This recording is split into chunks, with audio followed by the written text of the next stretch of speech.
if you're someone that enjoys 4x4ing, again, that's just another hobby or part of ownership that you can get into when owning a Hummer H2. Now, I've never gone 4x4ing in my vehicle. However, I have read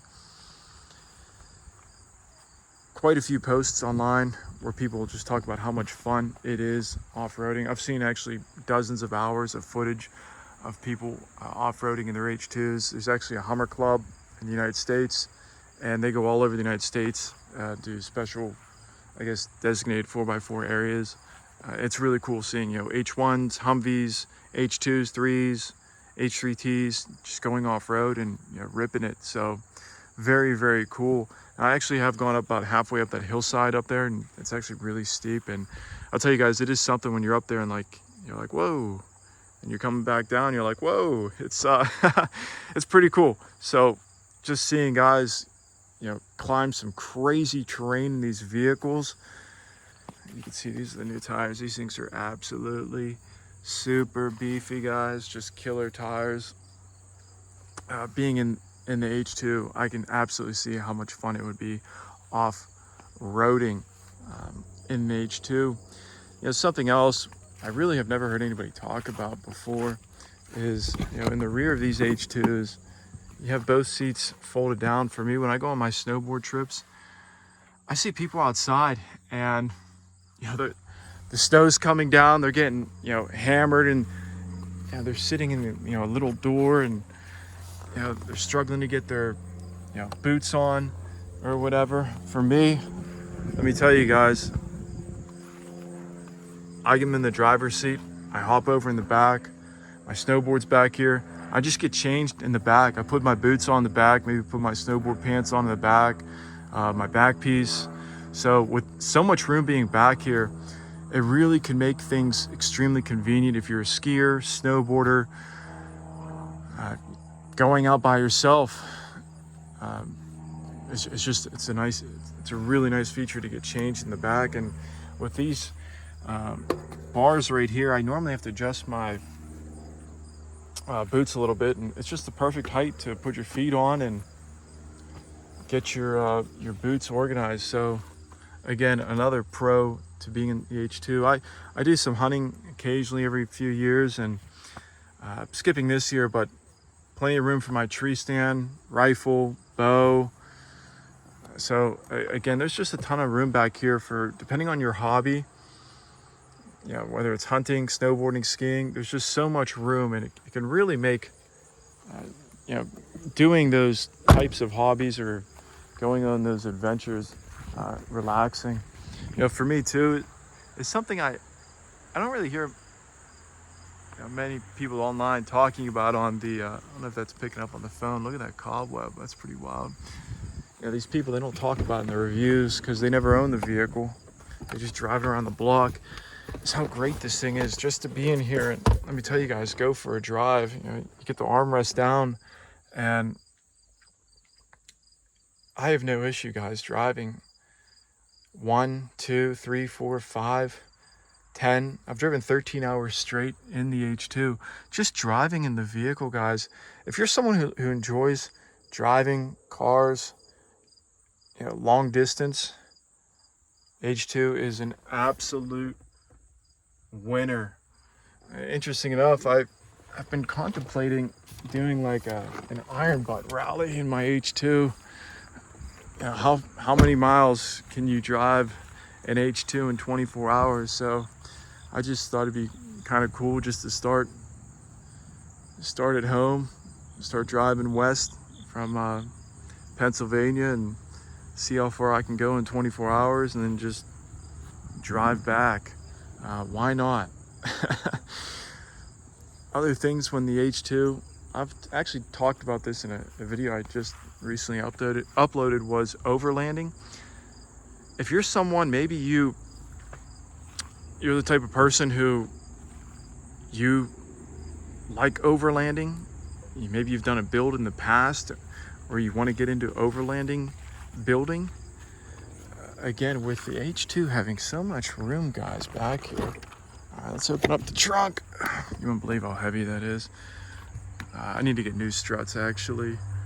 These struts they're not strong enough.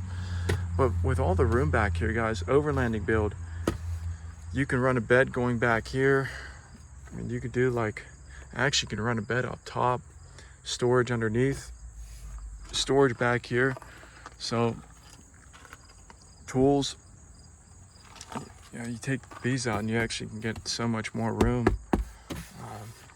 Even those C-pillars, you take the C-pillars out, you can get some more room going back. So if you really want to get crazy too, cut the roof open, start going vertical with your H2. So again, the more I own this vehicle, the more ideas I get for hobbies, traveling. For me, it's been absolutely great. Snowboarding, just driving the vehicle, car shows. I've actually learned a lot. You learn a lot about yourself working on these vehicles. I haven't gone into the suspension components yet. I don't really have a place to do that, but you can learn a lot about the engine. You can rebuild the transmission. It's not easy, but you can make it happen. It's an interesting challenge. And the cool part about it is once you buy one of these vehicles and you enjoy the vehicle, photography, this vehicle looks great. Family photos, wife, kids, mom, dad, anybody.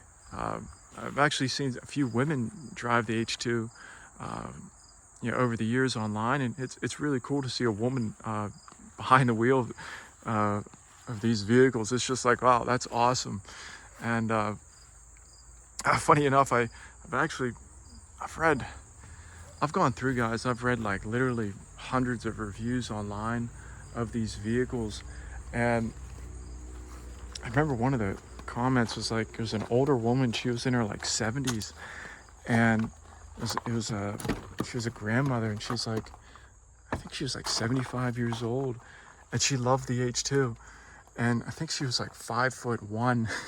She could barely see over the dash, but she loved driving it. So it's pretty cool. My grandmother's she's almost 100, and funny enough, all her friends, through these are women born in the 1920s, so they all think that the vehicle is super cool as well. So it's interesting that men and women who are born literally in the 1920s think that the vehicle is super cool.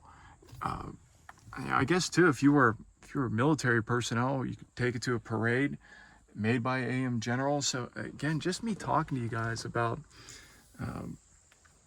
the vehicle, it gives me ideas, or gives you guys ideas of what you can do with it. Parades, car shows, snowboarding, skiing, biking.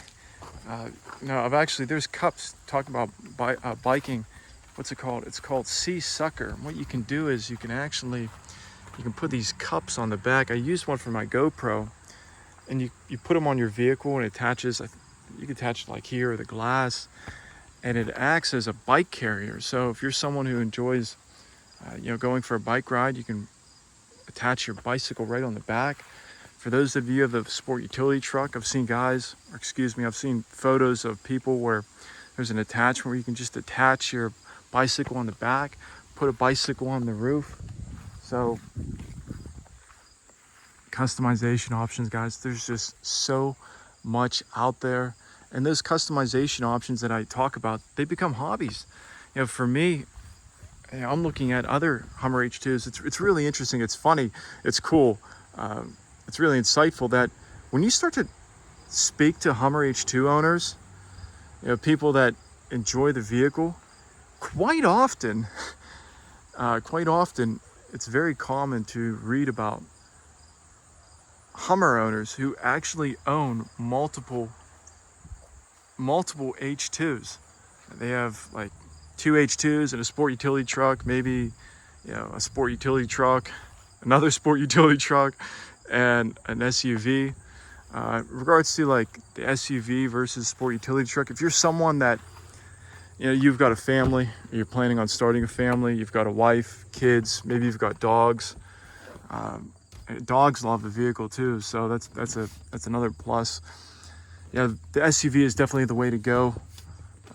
There's just a ton of room for luggage, Seating's great. So, but if you're someone who maybe you want something like the sport utility truck, the best way I could explain the sport utility truck from what I've read online is people say it's kind of like driving a massive Corvette. I know the speed's not going to be there exactly, but you've got the moonroof, the rear glass goes all the way down, so you've got wind coming in from the rear, the roof, all 4 windows down. So again, guys, being able to go to those car shows, driving the vehicle, customization options, hunting gear, snowboarding gear, photography, off-roading, just working on the vehicle, learning about the vehicle, tracking down parts. I still find myself actually like learning about the vehicle.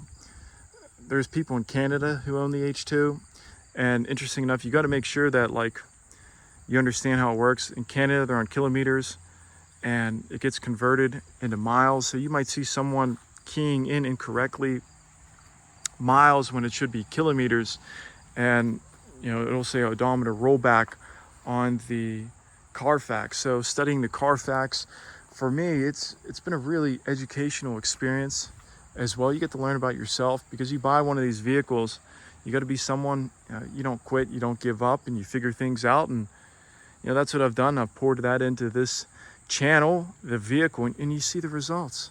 So you guys could be just like me if you don't own one of these. Buy it, fix it up, learn about it, and you've got an incredible vehicle that's a ton of fun. It's just an absolute adventure, guys, and I can't wait to see you on the road.